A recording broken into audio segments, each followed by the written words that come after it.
ഇന്ന് നാം ചർച്ച ചെയ്യാൻ പോകുന്ന വിഷയം മലമൂത്ര വിസർജനം ചെയ്യുമ്പോൾ ചെല്ലേണ്ട ദിക്റുകളും അതിൽ പാലിക്കേണ്ട മര്യാദകളെ കുറിച്ചുമാണ്.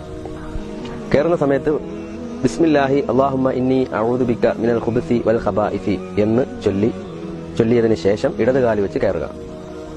പ്രത്യേകം മനസ്സിലാക്കുക, കാല് വെച്ചതിന് ശേഷമല്ല ചൊല്ലേണ്ടത്, ചൊല്ലിയതിനു ശേഷമാണ് ഇടത് കാല് വെച്ച് കയറേണ്ടത്. ബിസ്മില്ലാഹി അല്ലാഹുമ്മ ഇന്നി അഊദു ബിക മിനൽ ഖുബസി വൽ ഖബാഇസി. അർത്ഥം, അല്ലാഹുവേ, തീർച്ചയായിട്ടും ഞാൻ നിന്നോട് ആൺപിശാചിൽ നിന്നും പെൺപിശാചിൽ നിന്നും കാവലിനെ തേടുന്നു. മലമൂത്ര വിസർജന സ്ഥലത്ത് വെച്ച് ചിലർ പാട്ട് പാടുന്നതായി കാണാം. അതൊക്കെ ഹറാമാണ്. കാരണം നമ്മുടെ നന്മ തിന്മകൾ രേഖപ്പെടുത്തുന്ന മലക്കുകൾ നാം പറയുന്ന ഓരോ വാക്കുകളും എഴുതിക്കൊണ്ടിരിക്കുകയാണ്.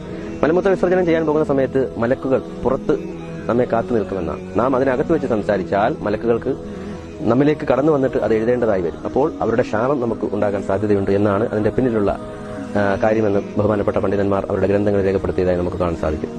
ഇറങ്ങുന്ന സമയത്ത് വലതുകാൽ വെച്ച് ഇറങ്ങുകയും ഇറങ്ങിയതിനു ശേഷം ഒഫ്റാനക അൽഹംദുലില്ലാഹില്ലദീ അദ്ഹബ അന്നി അൽ അദാ വഅഫാനി എന്ന് ദിക്ർ ചൊല്ലൽ സുന്നത്താണ്.